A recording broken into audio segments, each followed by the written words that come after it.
বড় বড় কাফেররা বিরোধিতা করেছে, দমিয়ে রাখতে পারে নাই। কারণ এর সাথে যার সাথে তাআল্লুক রয়েছে, সম্পর্ক রয়েছে, একমাত্র আল্লাহ।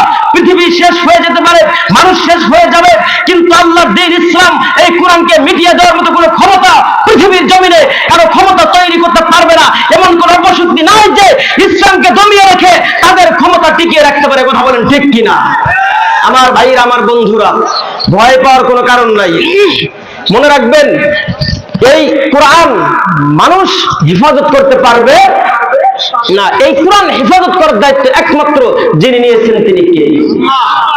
ইন্না, আমার বন্ধুরা, আমার ভাইরা একটু খেয়াল করেন, আল্লাহ পাক রব্বুল আলামিন এই কোরআনের দাওয়াত দেওয়ার জন্য আমার ভাইরা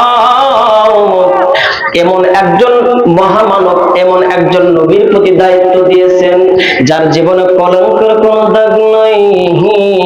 আমার বন্ধুরা, আমার ভাইরা, এজন্যই আল্লাহ বলছে তোমাদের জন্য উত্তম জীবন আদর্শ রয়েছে তোমাদের নবীর মধ্যে। রে বাজান, আমার